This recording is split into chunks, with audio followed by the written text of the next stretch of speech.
In this module, we will learn about relation between 5G new radio numerologies, supported bandwidths, frequency bands, cell size, and its usage scenario.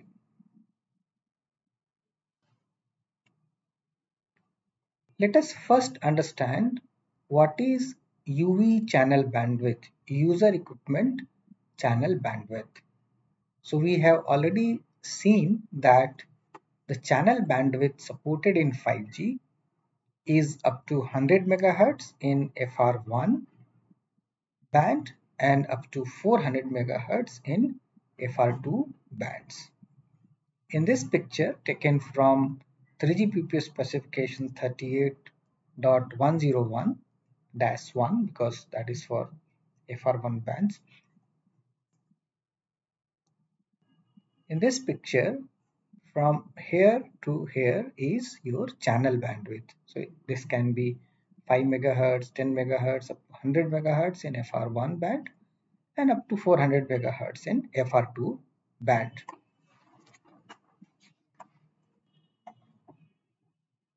We need to leave some guard band on both sides of channel bandwidth.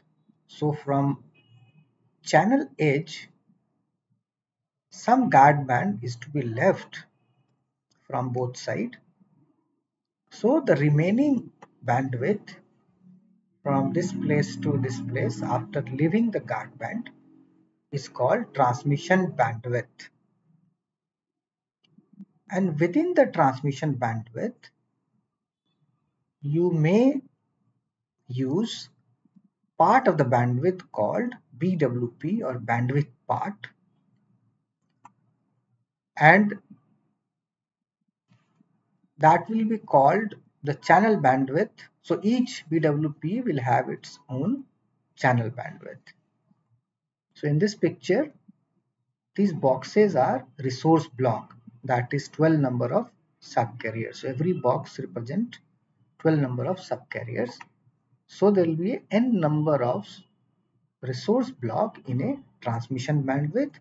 Out of that, some of the RBs will be active resource block at a particular time for UV. For example, if it is using say one particular BWP bandwidth part containing some number of resource blocks, so those are active resource blocks. The UV channel bandwidth supports a single new radio RF carrier. So for every RF carrier, it will have a channel bandwidth and transmission bandwidth.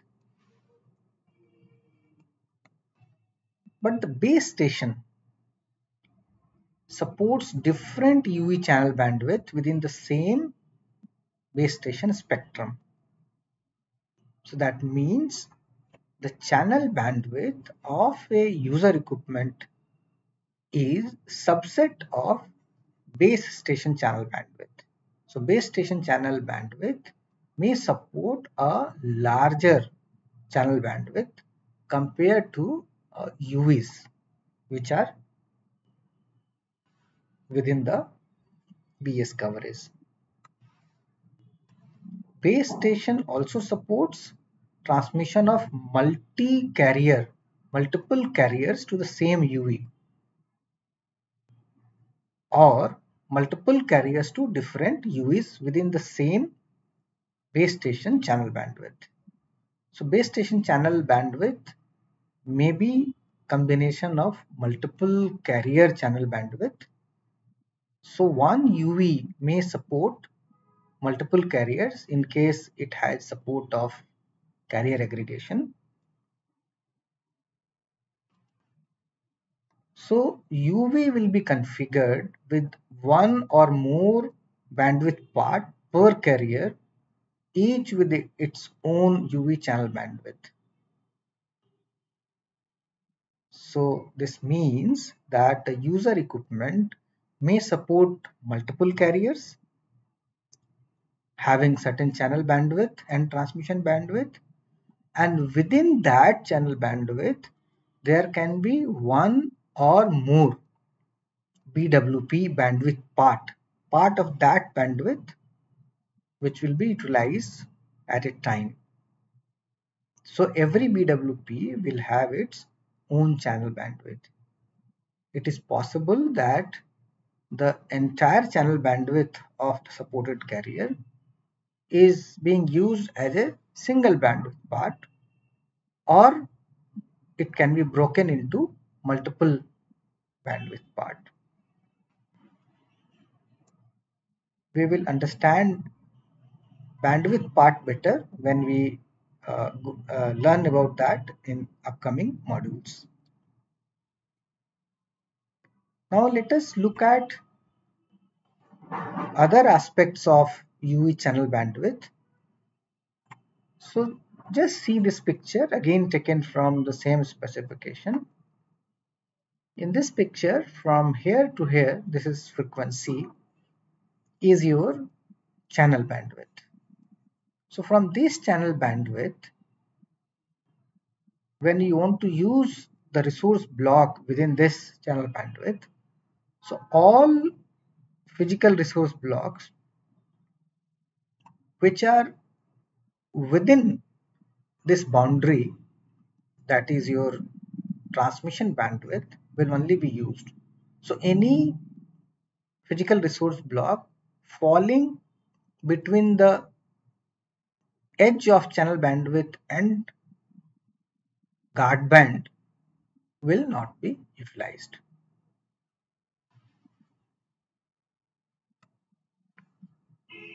In this picture, it is depicted that UE channel bandwidth may support multiple numerology. So let us take an example that UE channel bandwidth is supporting two bandwidth part 1 and bandwidth part 2. So bandwidth part 1 may be using numerology X, bandwidth part 2 may be using numerology Y, and the guard band will be based on the numerology used. So here this guard band will be for numerology X, this guard band will be as defined for numerology Y. So please note that the guard band defined by 3GPP is according to the numerology and bandwidth.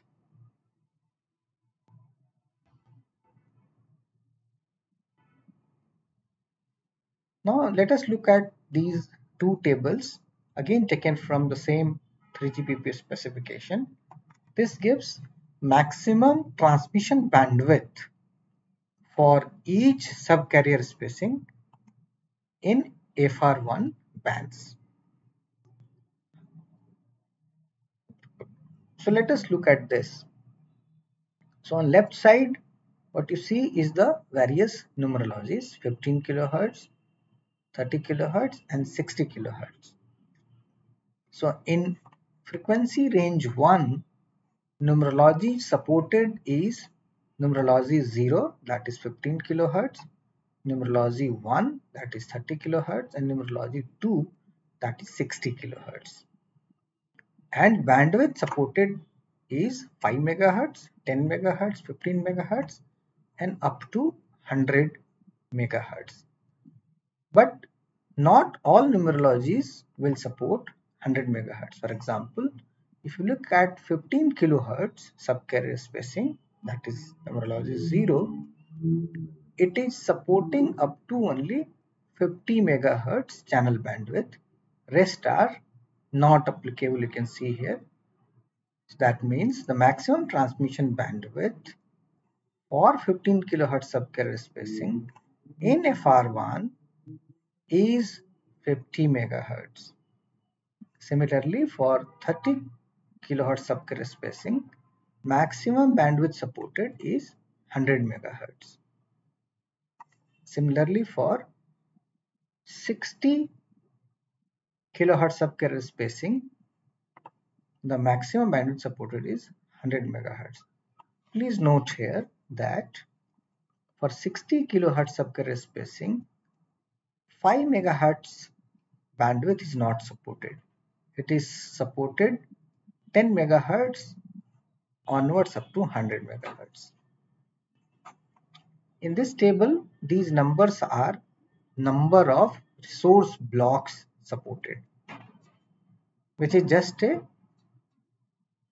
corresponding to the bandwidth, and this can be calculated once you know the minimum guard band required for each of these bandwidth. So this is also specified by 3GPP. You can see this table. This table gives the guard band for each numerology combined with the bandwidth. For example, if you want to look at guard band required for 50 megahertz and 15 kilohertz subcarrier spacing, so this one. So it is 692.5 kilohertz. So if you want to calculate the maximum number of RBs, resource block supported, so 50 megahertz minus guard band from both sides, minus 692.5, again minus 692.5, so you'll get transmission bandwidth, and you have to divide this by your subcarrier spacing, that is 15 kilohertz. You will get number of subcarriers, and if you divide that by 12, you'll get number of RBs. So you'll get 270 RBs. We had done this calculation in our earlier modules. So this minimum guard band is also given by 3GPP in its specification. One more important point that 3GPP has specified channel bandwidths for each new radio bands. So for example, in our operating bands are N1, N2, N3 and so on. So for each band, suppose N1 band or N2 band, which of these bandwidths are supported, 5 megahertz, 10 megahertz, those are also specified by 3GPP and given in this, there is a table given in this particular document. You can refer that. Now let us look at maximum transmission bandwidth for bands in frequency range 2 for each numerology.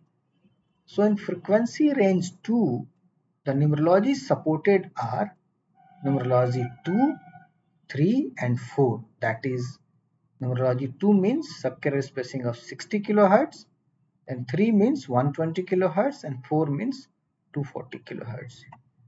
So please note here that the subcarrier spacing 60 kilohertz is also used in FR1 and also in FR2.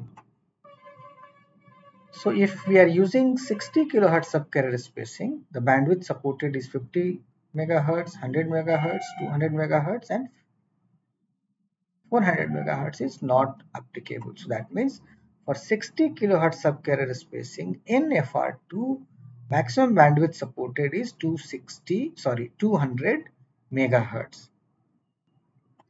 Similarly, for 120 kilohertz subcarrier spacing, maximum bandwidth supported is 400 megahertz. Please note that this table is not having numerology 4, that is 240 kilohertz subcarrier spacing, because up to release 16, release 15 and 16, subcarrier spacing of 240 kilohertz has been defined only for synchronization signal block, SS block. That's why this table do not have that. And the minimum guard band here also, these table numbers are again from the same specification. There are two documents, one for FR1, other for FR2. So the last number is 2 is for FR2 and 1 is FR1. So you can download these documents. So just see here that the guard band is also defined, so you can calculate number of resource block possible in these bandwidth. So guard band is also defined for numerology 4, that is 240 kilohertz subcarrier spacing, which is used for SS PBCH block, that is SS block. PBCH is part of synchronization signal block in 5G. We will learn about that in some other course.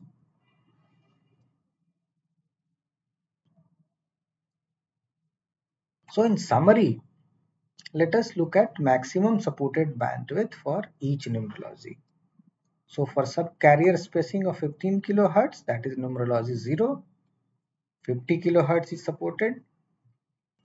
For 30 kHz, 100 MHz supported. For 60 kHz, supported bandwidth is 100 MHz. We are talking about frequency range 1. In frequency range 2, the subcarrier spacing 60 kHz starts from 60, so 60 is common in FR1 and FR2. Bandwidth supported here is double of that FR1, 200 MHz. For 120 kHz, it is 400 MHz. For 240 kHz, which is only for synchronization signal as of now, supported bandwidth is 400 MHz. Now let us look at the usage example of numerologies, spectrum bands and cell size. This picture has been taken from one of the documents published by Qualcomm. In this picture, what you see is that for outdoor macro coverage, the spectrum in lower side of the band, that is less than 1 gigahertz, can be used. So in this example, they have taken 700 megahertz, and this band is already FDD band. We have seen table of the band in our earlier module. And the subcarrier spacing suggested here is 15 kilohertz, and the carrier bandwidth can be 5 megahertz, 10 megahertz, and 20 megahertz, because in these bands overall bandwidth available is very less. So maximum up to 20 megahertz you may be able to use it. The next example is of mid-band frequency, say 3.5 gigahertz. So this can be used for outdoor macro coverage and also for small cell. So both uses, and the subcarrier spacing here will generally be used 30 kilohertz, and the carrier bandwidth, since it is in FR1, so we can use up to 100 megahertz. In lower frequencies, the limitation was the availability of the bandwidth itself, so up to 20 megahertz in this example given. If higher bandwidths are available, that can be used. Now for indoor coverage, we may use unlicensed 6 gigahertz band. So 5G also supports unlicensed band. So here the subcarrier spacing can be of 60 kilohertz, and carrier bandwidth can be say 160 megahertz, or whatever is the available bandwidth in this 6 gigahertz unlicensed band. For millimeter wave, subcarrier spacing used is 120 kilohertz, that is numerology 3, and the carrier bandwidth, since in FR2 it supports up to 400 megahertz, so can be of 400 megahertz. So these are various example of what numerologies will be used with which frequency band and how much coverage it may support, whether it's outdoor coverage or small cell or indoor coverage or very small cell coverage with millimeter wave. Now let us look in a pictorial view representation of various subcarrier spacing, spectrum band, cell size and latency which is possible. So on the x-axis what you see is the spectrum from low to high spectrum. On y-axis on left side it is cell size. On y-axis on right side we saw this as in latency. So as we already know that in FR1 frequency range we can use numerologies up to 2, that is subcarrier spacing up to 60 kilohertz. So what you see here is FR1 frequency, and within FR1 you have a low band and also mid band. So the lower side of the band you can use technically all the numerologies up to 60 kilohertz, 15 kilohertz, 30 kilohertz and also 60 kilohertz. Let us take an example of 15 kilohertz. So theoretically it can be used for large coverage. that is large outdoor coverage. In this case, our latency will be medium because signal has to go a larger distance and come back because of the large coverage, so your latency will be less. So the application will be for large rural coverage and also IoT coverage. It can also be used for medium coverage and small cell where you can get low or very low latency, but we will lose certain resources in time domain when we use 15 kilohertz for medium and small cell coverage, the lower frequencies. Why? Because in time domain we require to have something called cyclic prefix CP, which is nothing but a time guard band in time domain. So if your signal is traveling from your base station to user and which is very high, so signal may be received through various reflected path, and signal will reach in different time. A same signal will reach in different time. So there is a possibility of inter-symbol interference called ISI. To avoid that, there is a time guard band which is called cyclic prefix is added.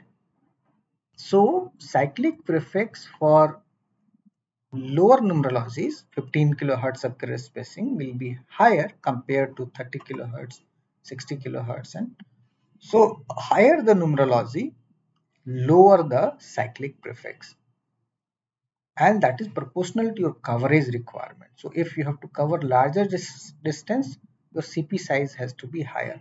So that's why for larger coverage we'll use 15 kilohertz where CP size is bigger. If you use 15 kilohertz for medium and a small coverage, it is possible, but you will lose certain resources because that much CP is not required, and these CPs are fixed as per the specification of 3GPP for each numerology. So higher the numerology, lower the CP size. Now let us take example of medium frequency bands. So there we can use 30 kilohertz and 60 kilohertz for medium coverage and a small cell size. So if it is medium cell size, then there here also latency will be low, and if it is small, then the latency will be good. On higher side, we can use 60 kilohertz. On a very high side, you can use 120 kilohertz of carrier spacing. So this is the relation between the numerologies, the cell size, and the latency. Click next on top right menu for proceeding to next module of the course.